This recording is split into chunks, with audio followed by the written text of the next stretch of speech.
औज़ुबिल्लाहिमिनश्शैतानिर्रजीम बिस्मिल्लाहिर्रहमानिर्रहीम। शुरू अल्लाह के नाम से जो बड़ा मेहरबान और नहायत रहम करने वाला है।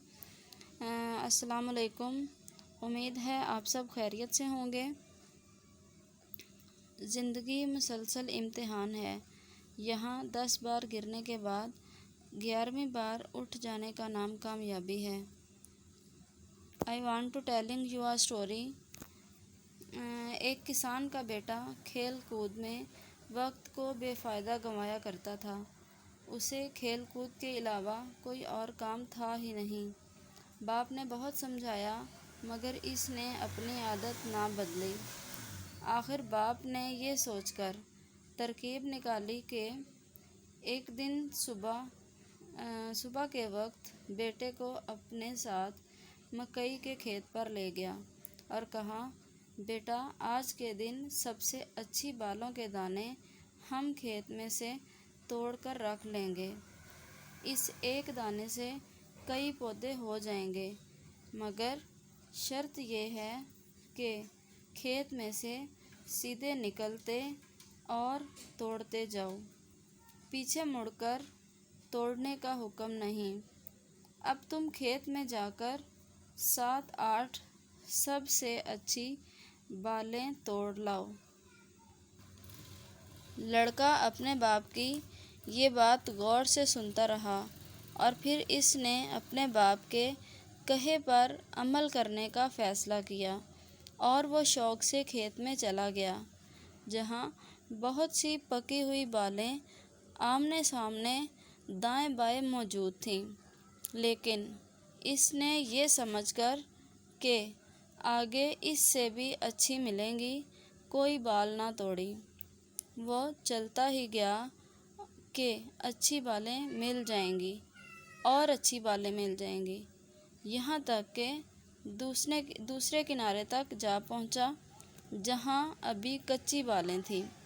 जी में आया कि फिर खेत में जाकर अच्छी बालें तोड़ लाए, मगर पीछे मुड़कर देखने की शर्त तय हो चुकी थी, यानी वो पीछे वापस नहीं जा सकता था। इसलिए पशेमानी के साथ खाली हाथ पलटना पड़ा। वो ये सोचकर शर्मिंदा हो रहा था कि पहले ही बाप को इसकी नाअहली की वजह से शिकायत है और अब वो इसके पास जाकर क्या जवाब देगा।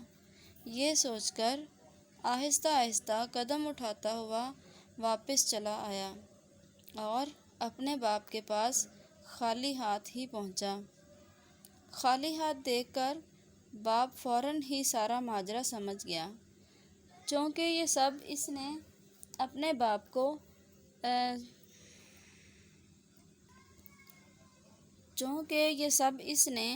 अपने बेटे को नसीहत देने के लिए कहा था।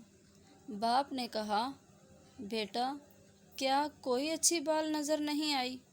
इसने जवाब दिया, खेत के इस किनारे की बालों में तो एक से एक अच्छी मिली थी, मगर मैं ये समझकर इससे भी अच्छी बालें मिल जाएंगी, इन्हें नहीं तोड़ा।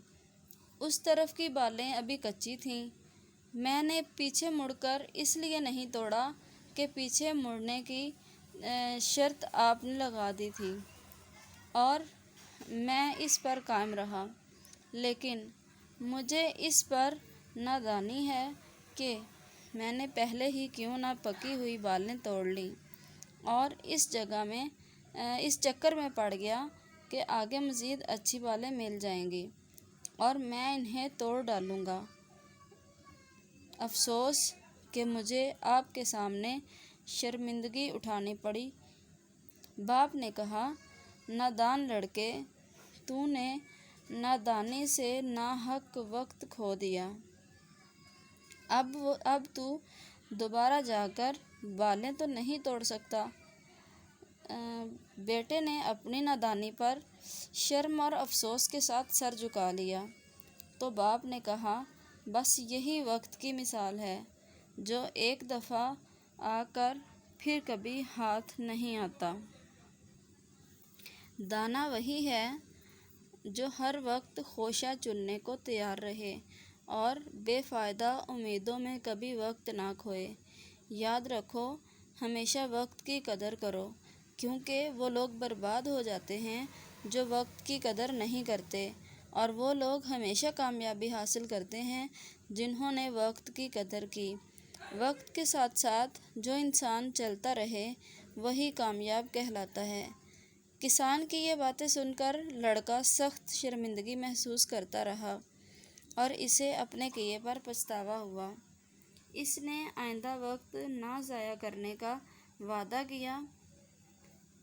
ये कहानी हमारी अमली ज़िंदगी में भी एक सबक की हैसियत रखती है। हमें चाहिए कि हम वक्त को ज़ाया ना करें बल्कि इससे फ़ायदा उठाएं। जो बच्चे अपना वक्त ज़ाया करते हैं वो बड़े होकर कुछ नहीं कर पाते, और जो अपने वक्त की हिफाजत करते हैं वो और इसे सही इस्तेमाल करते हैं वही लोग कामयाब ज़िंदगी गुजारते हैं और बड़ा मुकाम हासिल करते हैं। आज का हमारा टॉपिक भी वक्त से रिलेटेड है। वक्त के टॉपिक की तरफ बढ़ते हुए, टाइम के टॉपिक की तरफ बढ़ते हुए मैं आपको बताऊंगी वक्त की इकाइयों के बारे में। Units of time. How many units of time? वक्त की इकाइयाँ कितनी हैं? वक्त की 8 इकाइयाँ हैं, जिनमें से सबसे छोटी इकाई सेकंड है और सबसे बड़ी इकाई सदी है। और वक्त की इकाइयों की डिटेल आपको बताऊंगी। सबसे पहले second, then minutes, hours, day, week, month, year and then century. यानी ये 8 इकाइयाँ हैं जिन पर वक्त मुश्तमिल होता है या डिपेंड कर रहा होता है। आज आपको वक्त की पहली 3 इकाइयाँ सिखाऊंगी जो कि सेकंड, मिनट और घंटा है। आप सबके घरों में क्लॉक तो होता ही है जो कि वक्त की पहली 3 इकाइयाँ बताता है। ये आपके सामने एक क्लॉक है जिसके ज़रिए आपको बताऊंगी कि वक्त किस तरह से हम बच्चे को सिखा सकते हैं टाइम देखना, टाइम को पहचानना, टाइम लिखना या बताना किसी को। What time is it? कि टाइम क्या है या टाइम टेलिंग क्या होती है। आपके सामने एक एनालॉग क्लॉक है। हम एनालॉग क्लॉक और उसके हैंड्स के बारे में सबसे पहले पढ़ेंगे। एनालॉग क्लॉक्स के 2 हैंड्स होते हैं। इस एनालॉग क्लॉक में 2 हैंड्स हैं। एक हैंड जो है वो हमें मिनट्स बताता है, यानी ये रेड हैंड आप देख रहे हैं, रेड लाइन जो आपको नज़र आ रही है, जो पॉइंट नज़र आ रहा है 12 के बिल्कुल पास, ये मिनट हैंड है। एंड ये ब्लू वाला हैंड है, ये आवर्स हैंड है, ये हमें घंटे बताता है। जैसे आप देख रहे हैं कि where the minute hand is pointing now, के जो मिनट वाला हैंड है वो कहाँ पॉइंट कर रहा है। The minute hand is pointing eight 12, यानी जो मिनट वाला हैंड है वो 12 पर पॉइंट कर रहा है। यानी हमारा मिनट वाला हैंड कौन सा है? जो 12 के बिल्कुल सामने है। Same, where the minute hand is pointing now, अब जो है वो मिनट हैंड कहाँ पे पॉइंट कर रहा है? The minute hand is pointing eight 9 पर पॉइंट कर रहा है हमारा मिनट हैंड। अभी नेक्स्ट जो है वो आपको क्लॉक के बारे में मैं समझाऊंगी कि क्लॉक में टाइम को किस तरह से चेक करते हैं और इसका टाइम सीखते कैसे हैं। देखें, ये 1 से लेके 12 तक काउंटिंग लिखी हुई है। 1 2 3 4 5 6 7 8 9 10 11 एंड देन 12। जो 12 वाला हमारा पॉइंट है, इस पर 12 वाला हमारा बिल्कुल बेसिक वाला पॉइंट है, यानी 0 वाला पॉइंट है। इस पे ये 60 वाला आता है, इस पे नंबर। इस पॉइंट के बाद जब हम 1 से स्टार्ट लेते हैं तो हमारा जो एक 1 वाला हर एक पॉइंट 5 स्टेप्स या 5 दर्जा कह लें के बड़ा होता है, 5 दर्जे के वक्फे पर होता है, 5 नंबर्स के वक्फे पर होता है। जैसा कि 5 है तो उसके बाद अगर हम 2 पे चले जाएंगे तो ये 10 हो जाएगा, यानी 1 पे 5, और ये 5 गुना बढ़ जाएगा। जैसे 2 पे हो जाएगा 10, 3 पे 15, 4 पे 20, 5 पे 25, देन 6 पे 30। यानी हम बच्चे को सिखा सकते हैं कि 5 का टेबल भी हम 5 के टेबल का हिसाब रख सकते हैं, उसके मुताबिक सीख सकते हैं, 5 के टेबल के ज़रिए सीख सकते हैं, या काउंट करके 5 स्टेप हम स्टेप बाय स्टेप आगे चलते जाएंगे तो हमारा एक क्लॉक जो है वो सामने एक बन जाएगा और हमें टाइम देखने में समझने में आसानी होगी। जैसे अगर हम 7 की बात करें तो 7 पे 5, अगर हम 30 से 5 स्टेप आगे आएँ तो 35 बनेगा। इसी तरह 35 से आगे हम 40 पर आ जाएं, यानी 5 स्टेप आगे आ जाएं तो ये 40 हो जाएगा। 9 पर आएंगे तो 45 हो जाएगा। इस तरह 10 पे आएंगे तो मज़ीद 5 स्टेप ऊपर हम अगर मिनट्स के आएँ तो ये 50 हो जाएगा। नेक्स्ट हमारे पास 11 है, 11 जो कि 55, यानी 550 से अगर हम 5 स्टेप आगे आते हैं तो ये 55 हो जाएगा। 12 जो है यहाँ पे 60 आता है, लेकिन 60 हम बोलते नहीं हैं, इसको काउंट नहीं करते, इसको हम 0 काउंट करते हैं। यानी हमारा एक घंटा जो है वो 60 मिनट्स का होता है। तो यानी यहाँ पे आके अगर 60 मिनट्स हो गए तो हमारा घंटा पूरा हो गया। हम इसको 0 ओ क्लॉक से शो करते हैं। Tell time in 3 easy steps. Time को सीखने के लिए मैं 3 इजी स्टेप्स आपको बताऊंगी। पहला स्टेप है हमारा स्टार्ट विद शॉर्ट हैंड, यानी हमारा जो शॉर्ट हैंड है, जो आवर्स वाला हैंड है, हम उससे शुरू करेंगे। जैसे कि ये देखें, हमारा जो आवर्स वाला हैंड है वो 8 पर है, तो हम अपना टाइम लिखने के लिए या पढ़ने के लिए 8, सबसे पहले 8 बोलेंगे। उसके बाद नेक्स्ट हमारा स्टेप है look where the short hand is pointing at, just write it down. यानी हम देखेंगे कि हमारा शॉर्ट हैंड कहाँ पॉइंट कर रहा है और फिर हम उसको लिख लेंगे। जैसे मैंने बताया कि 8 पर हमारा ये हैंड शो हो रहा है, 8 पर पॉइंट कर रहा है, तो मैं यहाँ पे 8 लिख लूँगी। देखें 8 लिखा। उसके बाद अगला स्टेप है हमारा ड्रा 2 डॉट्स, के 8 के बाद हमने 2 डॉट्स जो हैं वो लिखने हैं। देखें जैसे ये स्लाइड में देख रहे हैं आप, 8 के बाद 2 डॉट्स।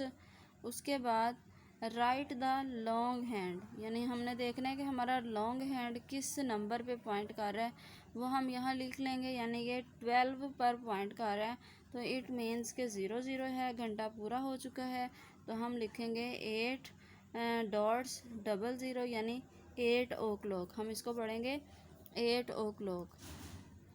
नेक्स्ट आप देख रहे हैं कि अगले वाले क्लॉक में हमारा जो शॉर्ट हैंड है वो 10 पर पॉइंट कर रहा है और जो बिग हैंड है वो 2 पर पॉइंट कर रहा है।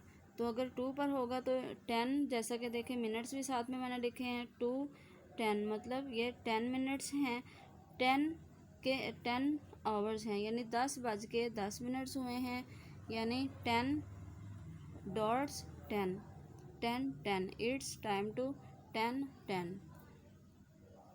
नेक्स्ट है 1 और 2 के दरमियान में आपको ये जो हमारा शॉर्ट हैंड है पॉइंट कर रहा है सामने, अगर सीध में देखें तो 1 और 2 दोनों के दरमियान में है और इधर ये 40 के पास है, यानी 8 के पास है, 40 मिनट्स में है।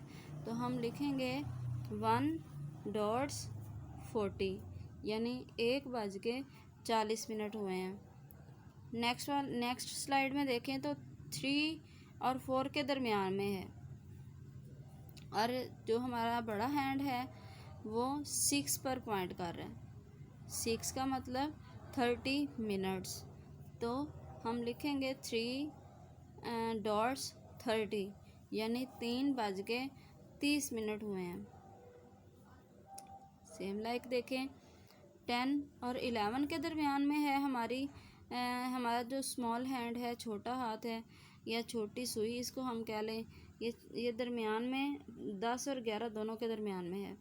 और जो बड़ा हैंड है वो 9 पर है, तो हम लिखेंगे कि 10:49। देखें 10 और देन 45, 10:45। हमारे टाइम में जो हमारा सही वाला तरीका होना चाहिए वो 1/4 एंड 1/4, यानी कि टाइम को देखना तो हमने सीख लिया कि टाइम को देखते इस तरह से हैं। अगर हमने किसी को टाइम बताना है या लिखना है तो फिर हम कैसे लिखेंगे। देखिए मैं आपको बताती चलूँ कि आपको पता है कि 1 घंटे में 60 मिनट होते हैं। 1 घंटा कितने मिनट का होता है? 60 मिनट का। और इसमें इस 1 घंटे को अगर हम इसकी टर्म्स देखें तो इसमें हाफ भी आता है, हाफ पास्ट आता है, क्वार्टर आता है, क्वार्टर पास्ट भी आता है। ठीक है, ये सारी चीज़ें हम अगले इन स्लाइड्स में पढ़ेंगे। देखें जैसे ये क्वार्टर पास्ट की बात हो रही है, यानी देखें कि अगर तो 15 पे है, देखें जैसे मैंने पहले पीछे बताया कि 3 पर अगर हमारा बिग हैंड होता है तो ये 15 पर होगा। तो इससे पहले बताऊंगी कि क्वार्टर का मतलब क्या होता है। क्वार्टर का मतलब होता है चौथाई, 1/4 हिस्सा, यानी 1 घंटे का 1/4 हिस्सा कितने होंगे? 15 मिनट्स। 15 मिनट हुए 1 घंटे के 1/4। ठीक है, अब देखें कि 1 घंटे के 1/4 पे यानी 3 पे है, 15 पे 3 पर है तो इट मीन्स के 15 मिनट्स हैं। यानी 2 पर हमारा स्मॉल हैंड है और 3 पर हमारा बिग हैंड है, यानी 60 मिनट्स में से 15 मिनट्स गुज़र चुके हैं। तो हम क्या कहेंगे? 2:15, यानी 2:15 जब हुए हैं तो हम कहेंगे कि 2:15 यानी 2:15 हो चुके हैं। 60 मिनट में से 15 मिनट गुज़र चुके हैं 2 होने के बाद। अब अगर हम हाफ की बात करें तो 60 का हाफ क्या होगा? 30। अब 2 है तो इसके बाद 6 पर जब आएगा तो 30 मिनट्स हो जाएंगे। अगर हम हाफ को पढ़ेंगे तो क्या होगा कि 2:30 यानी 2:30 हो गए हैं। 1 घंटे में से आधा घंटा गुज़र चुका है, 2 बजे हुए आधा घंटा हो चुका है, आधा घंटा गुज़र चुका है। यानी हाफ पास्ट का क्या मतलब है कि आधा घंटा गुज़र चुका है। नेक्स्ट अगर बात करें तो 9 पर है हमारा बिग हैंड, 3 पर है हमारा स्मॉल हैंड। तो क्या लिखेंगे? अगर हम 5 वाले टेबल के लिहाज से देखें तो 2:45 आया, यानी हमने जज कर लिया कि 2:45 हुए हैं, लेकिन हमने इसको बताना कैसे है? 2:45, हम क्या बोलेंगे? 2:45 यानी 2:45 अगर हुए हैं तो हम कहेंगे कि 3 बजने में एक क्वार्टर रहता है, यानी 1/4 रहती है। अभी 2:45 45 मिनट हुए हैं, यानी 15 मिनट रह गए हैं 3 होने में। जब हम 3.00 कर देते हैं, 12 पर है तो 60 मिनट्स पूरे हो चुके हैं, 00 हो चुका है, तो हम लिखेंगे कि 3 o'clock यानी 3 बज के पूरे 3 हो चुके हैं। टेलिंग द टाइम हम इसको मज़ीद एक्सप्लेन करेंगे। व्हाट टाइम इज़ इट, यानी टाइम क्या है इस टाइम पे। क्लॉक में देखें आप 2 और फिर ये 12 पे है, तो हम टाइम क्या बोलेंगे, इट्स 2 o'clock, यानी पूरे 2 बज गए हैं। 2:60 है। हम 60 जैसा कि नहीं लिखते, 00 उसकी जगह पे लिखते हैं, तो इट मीन्स के इट्स राइट 2 o'clock। नेक्स्ट है 30 मिनट्स पे, यानी 6 पे है, 30 मिनट्स हो गए हैं, यानी 2 हाफ पास्ट, यानी हाफ पास्ट 2, 2 का हाफ गुजर चुका है, आधा घंटा, यानी पूरे घंटे में से 2 का, यानी 2 के पूरे घंटे में से आधा घंटा गुजर चुका है। इसको हम पढ़ेंगे इट्स हाफ पास्ट 2 और इट्स 2:30। नेक्स्ट है 2:45, तो क्या है, इट्स 2:45, यानी 1 क्वार्टर या 15 मिनट है 3 बजने में। इस तरह व्हाट टाइम इज़ इट, 2:50, देखें 3 पर है और उसके बाद 10 पर है, ये पूरा एग्जैक्ट अभी 3 पर नहीं आई है, 10 पर है, तो मीन्स के 50 मिनट्स हैं। तो क्या कहेंगे, इट्स 10 to 3, यानी 3 बजने में अभी 10 मिनट रह गए हैं। आपके सामने एक बिल्कुल एक मैंने वाज़ेह सारी स्लाइड रख दी है, एक चार्ट रख दिया है, ताकि आप और मज़ीद आपका कंसेप्ट क्लियर हो सके। यानी देखें, अगर 12 पर होगी तो ये 12 o'clock है, यानी ओ क्लॉक आएगा, it's dash to clock, means it's 6 o'clock, it's 3 o'clock, it's 10 o'clock, यानी जो भी टाइम हमारा होगा, अगर 12 पर है सुई हमारा बड़ा है 12 पर है, तो हम कहेंगे इट्स डैश o'clock। नेक्स्ट है, अगर 1 पे आ जाती है तो हम लिखेंगे इट्स 5 past डैश, सपोज़ हम 2 ही लिखते हैं, इट्स 5 past 2, यानी 2:05 हो गए हैं, 1 घंटे में से 5 मिनट गुजर चुके हैं। इसी तरह इट्स 10 past 2, यानी 2:10 गुजर चुके हैं। इट्स 1 quarter past, यानी 1 क्वार्टर गुजर चुका है। 1 क्वार्टर कितना होता है, 1/4 कितना होता है, 15 मिनट, हम कहेंगे कि 1 क्वार्टर गुजर चुका है। इट्स 20 past, यानी 20 मिनट गुजर चुके हैं। उसके बाद अगर 5 पे आ जाएंगे तो इट्स 25 past, कि 25 मिनट, 1 घंटे में से 25 मिनट गुजर चुके हैं, यानी 2:25 हो गए हैं, 3:25 हो गए हैं। ये हम इस तरह से अपना टाइम शो करेंगे। अगर 6 पर आ जाता है तो 30 मिनट्स हो जाते हैं, यानी हाफ और, इट्स हाफ और पास्ट, यानी आधा घंटा गुजर चुका है, 30 मिनट्स हो चुके हैं। जब हम 7 से ऊपर जाएंगे तब हम पास्ट की बात नहीं करेंगे, तब हम 2 करेंगे, कि इस टाइम को गुज़रने में इतना टाइम गुज़र गया और इस टाइम तक पहुंचने में, यानी 3 पर पहुंचने में, 3 बजने में, 4 बजने में ये टाइम रह गया है, तो हम लिखेंगे इट्स 25 to 6, यानी 6 बजने में 25 मिनट रह गए हैं। It's 25 to 4, it's 20 to 5, it's a quarter to 10, यानी 10 बजने में 1 क्वार्टर रह गया। जब लेफ्ट हैं रह गए हैं तो फिर हम 2 यूज़ करेंगे। इट्स 10 to 12, 12 बजने में 10 मिनट रह गए हैं। इट्स 5 to 3, कि 3 बजने में 5 मिनट रह गए हैं।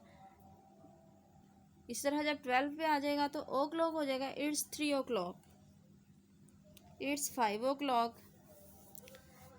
इट्स 10 o'clock, यानी किसी भी डिजिट का, किसी भी इकाई का हमारा किसी पॉइंट का पूरा टाइम हो गया और पूरा हो गया है, 00 हो गए हैं, तो हम ओ क्लॉक यूज़ करेंगे। वक्त के समझाने का तरीका सख्त और कर्बनाक होता है, मगर ये भी सच है कि वक्त की बात हतमी होती है और सारी ज़िंदगी के लिए समझ आ जाती है। Thank you.